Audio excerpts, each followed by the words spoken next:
நம்ம சேரன் அண்ணாக்கு சந்தாவோட மாமா மூலமா கல்யாணத்துல பெரிய பிரச்சனை வெடிக்க போகுது.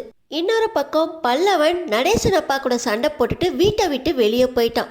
நம்ம சேரன் அண்ணாக்கு இந்த பக்கம் அந்த பக்கம் அப்படின்னு ரெண்டு பக்கமும் குடைச்சலா இருக்க, நம்ம சேரன் அண்ணா இந்த பிரச்சனையெல்லாம் தாண்டி சந்தாவோட எப்படி கல்யாணத்துல ஒன்று சேர போறாரு தெரிஞ்சுக்கிறதுக்கு இந்த வீடியோக்கு ஒரு லைக் போட்டுக்கோங்க.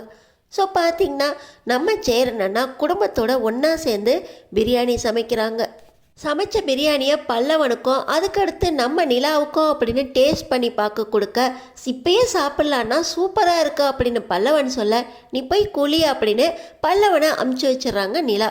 நம்ம சேரன் அண்ணா பாண்டிக்கும் நம்ம சோழனுக்கும் டேஸ்ட் பார்க்கறதுக்காக கொடுக்க, பாண்டியே எல்லாத்தையும் மொத்தமாக சாப்பிட இங்கே ஒரு ஃபன் கிளம்பிக்கிட்டு இருக்க, நம்ம சேரன் அண்ணா அங்கேருந்து கிளம்பி போயிடுறாரு. எங்கடா போகிறாருன்னு பார்த்தா பேஸ்கெட்டும் டிஃபன் பாக்ஸும் எடுத்துகிட்டு வந்து இது அப்படின்னு கொடுக்க, என்னென்னா டிஃபன் பாக்ஸோட வந்திருக்கீங்க அப்படின்னு நம்ம நிலா கேட்க, இல்லைப்பா பிரியாணி நல்லா வந்திருக்கு, அதான் சந்தாவுக்கு கொடுக்கலாமே அப்படின்னு சொல்ல, நம்ம நிலாவே அதை பேக் பண்ணி கொடுத்துட்ருக்காங்க. பார்த்தீங்கன்னா பாண்டி, உங்களுக்கும் சந்தாவுக்கும் இடையில லவ் லாங்குவேஜே இந்த சாப்பாடு தானா அப்படின்னு கிண்டல் பண்ணிக்கிட்டு இருக்காங்க. இப்போ பல்லவன் குளிச்சுட்டு வர்றதுக்குள்ளே இந்த சாப்பாடை கொடுத்துட்டு வந்துருங்க அப்படின்னு நம்ம நிலா சொல்ல, நம்ம சேரன் அண்ணா பிரியாணி எடுத்துக்கிட்டு நம்ம சந்தா வீட்டுக்கு போகிறாங்க. அங்கே பார்த்திங்கன்னா நம்ம சந்தாவும் அனீஸும் ஒன்றா உட்காந்து நம்ம சேரன் அண்ணாவுக்காக வெயிட் பண்ண, இப்போ கொண்டு வந்த பிரியாணியை நம்ம சந்தா எல்லாருக்கும் எடுத்து வைக்கிறாங்க. நான் சாப்பிட்டுக்கிறேன்ப்பா, வீட்டில் தம்பிங்கெல்லாம் சாப்பிடாம இருக்காங்க, நீங்கள் எடுத்து வச்சு சாப்பிடுங்க அப்படின்னு சொல்ல, நீங்கள் கொஞ்சமாக சாப்பிடுங்க அப்படின்னு சொல்லி அந்த சந்தா நம்ம சேரன் அண்ணாக்கு எடுத்து வைக்க போக, நீங்கள் சாப்பிடுங்க அப்படின்னு நம்ம சேரன் அண்ணாவே ரெண்டு பேருக்கும் பரிமாறுறாங்க. நீங்கள் கொஞ்சம் டேஸ்ட் பாருங்க அப்படின்னு நம்ம சந்தா அதை ஓட்டி விட போக, அனீஸ் தலையை குனிய, இப்போ கையிலே வாங்கிக்கிறேன்ப்பா அப்படின்னு நம்ம சேரன் அண்ணா பிரியாணியை கையிலே வாங்கிக்கிட்டு இருக்க, சாப்பிட்டு முடித்தோடனே சேரன் அண்ணாவையும் சந்தாவையும் தனியாக விட்டுட்டு போகிறதுக்காக அனீஸு நான் ஐஸ்கிரீம் வாங்கிட்டு வரேன் அப்படின்னு கிளம்பி போயிடுறாரு. இந்த நேரத்தில் தான் ஃபோன் கால் அடித்த உடனே நம்ம சந்தாவோட முகம் அப்படியே பயத்தில் வெளிரி போகுது. ஃபோன் அடிக்குது இல்லைப்பா, எடு அப்படின்னு நம்ம சேரன் அண்ணா சொன்ன உடனே நம்ம சந்தா வேறு வழி இல்லாமல் அந்த ஃபோனை அட்டன் பண்ணால் ஃபுல்லாக அங்கே ஹிந்தியில் பேசுகிறாங்க. திட்டுற மாதிரி இருக்கா அப்படின்னு நம்ம சேரன் அண்ணா யோசிச்சுக்கிட்டே இருக்க, அந்த ஃபோனை பேசிக்கிட்டு இருக்கும்போதே நம்ம சந்தா கண்ணிலேருந்து கண்ணீராக வலிய ஆரம்பிச்சிருது. கரெக்டாக இந்த நேரத்திலே அனீஸும் வந்த உடனே சேரன் அண்ணா ஃபோன் பேசிக்கிட்டு இருக்கிறதுலையே அழுவ ஆரம்பிச்சிருச்சுப்பா அப்படின்னு நம்ம சேரன் அண்ணா சொன்ன உடனே என்ன ஆச்சா அப்படின்னு நம்ம சந்தா கிட்ட நம்ம அனீஸு கேட்குறாரு.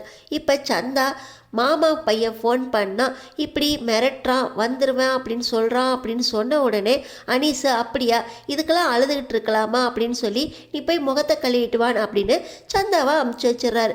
இப்போ நம்ம சேரன் அண்ணா என்னாச்சா அப்படின்னு ஒன்றுமே புரியாமல் கேட்க, பீகாரில் மாமா பையன் ஒருத்தன் இருக்கான், அப்போ கூட சென்னைக்கு வந்தப்போ நான் உங்கள் கூட சந்தாவை அமுச்சு வச்சல, அவன் தான் கல்யாணம் பண்ணிக்க சொல்லி மிரட்டுறான் அப்படின்னு கேட்க, இப்போ நம்ம சேரன் அண்ணா சந்தா வந்த உடனே இது எங்கள் ஊருப்பா, உன்னோட விருப்பத்தை மீறி யாராலையும் எதுவும் செஞ்சிட முடியாது, நீ அழாதப்பா, இதுக்கெல்லாம் அழுவலாமா அப்படின்னு கேட்க, இப்போ அனீஸ் வாங்கிட்டு வந்த ஐஸ்கிரீமை நம்ம சேரன் அண்ணா சந்தாவுக்கு கொடுத்து சாப்பிடு அப்படின்னு சொல்லி பாசத்தோடு கொடுத்த உடனே நம்ம சந்தா சேரனோட ஆறுதலை கேட்டு சமாதானமாகறாங்க.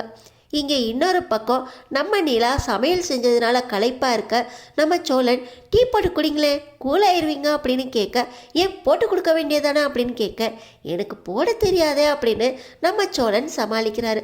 நான் வேணா போட்டு தரேன் அண்ணி அப்படின்னு பாண்டியன் சொல்ல, போடா சொல்லிக்கிட்டு இருக்க நேரமாக பார்த்து போய் போட்டுட்டு வா அப்படின்னு சொல்லி டீ போட அனுப்ப, நம்ம நிலா அதெல்லாம் வேண்டாம் அப்படின்னு சொன்னோடனே அவன் மட்டும் பாவம், நான் உங்களுக்கு பாவம் இல்லையோ அப்படின்னு நம்ம சோழன் செல்லமாக சண்டை போட, இப்போ பாண்டி லெமன் டீ போட போகும்போது டான்ஸ் ஆடிக்கிட்டே பாட்டு பாடிக்கிட்டே டீயை ஸ்டெயிலாக போட்டுக்கிட்டு இருக்காரு. இதை நம்ம நிலாவும் சோழனும் ரொம்ப ஆர்வமாக ஆசையாக பார்த்துக்கிட்டு இருக்கும்போது நம்ம பாண்டி அதை 4 பேருக்கும் எடுத்துகிட்டு திரும்ப இவங்க 2 பேரும் முட்டிக்கிறாங்க. என்னாச்சு ஏதாச்சுன்னு கேட்டுக்கிட்டு டீயை குடிச்சிக்கிட்டு இருக்கும்போது அங்கே நம்ம நடேசனப்பா சந்தோஷமாக பாட்டு கேட்டுக்கிட்டு இருக்காரு. ஆனால் எல்லாரும் சந்தோஷமாக இருக்கும்போது இந்த பல்லவன் மட்டும் அப்படியே வெடு வெடு வெடுன்னு இருக்கான். பாட்டு கேட்டுக்கிட்டு இருக்க நடேசன் மேலே பயங்கர கோவம் வருது. யோ பாட்டை நிறுத்துறியா இல்லையாயா அப்படின்னு கேட்க நம்ம நடேசனப்பா எப்பவும் போல் விளையாட்டா டேப் ரிகார்டர் உள்ளே வந்து இது ஏன் வீடு ஏன் டேப் ரிகார்டர் நான் தான் பாட்டு கேட்பேன் உனக்கு என்னடா அப்படின்னு சொல்லிட்டு திரும்ப போக இப்போ பல்லவன் பயங்கர கோவத்தோட எல்லா பிரச்சனையும் ஒன்னால தான் நாங்கள் இங்கே இப்படி இருக்கும்போது நீ சந்தோஷமாக பாட்டு கேட்டுக்கிட்டு இருக்கியா அப்படின்னு அந்த டேப் ரிகார்டரை அப்பா கையிலேருந்து பிடுங்கி தூக்கி எறிகிறதோட இல்லாமல் ஒன்னாலதாயே அந்த வீட்டில் எல்லா பிரச்சனையும் அப்படின்னு கத்தவே ஆரம்பிச்சிடுறான். நம்ம நிலா டேய் சும்மா இருடா அப்படின்னு அப்பா இதுக்கெல்லாம் நீங்கள் வரலாமா அப்படின்னு அப்பாவை வெளியே அனுப்ப பார்க்குறாங்க.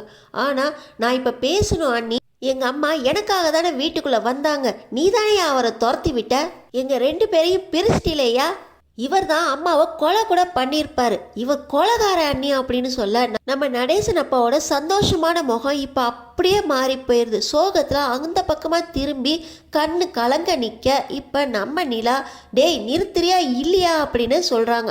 ஆனால் இன்னமும் அந்த பல்லவன் நிறுத்துகிற பாடில்லை. எல்லா பிரச்சனையும் பண்ணிட்டு நீ மட்டும் எப்படியா சந்தோஷமாக இருக்கலாம், நீ எல்லாம் இருக்கிறதுக்கு செத்து போயா அப்படின்னு நடேசன் அப்பாவோட சட்டையை பிடிச்சி அந்த பல்லவன் சொல்கிறதோட இல்லாமல் செத்துப்போன்னு சொன்ன உடனே நடேசன் அப்பா அப்படியே தலையை குனிஞ்சு வெக்கி போயிடுறாரு.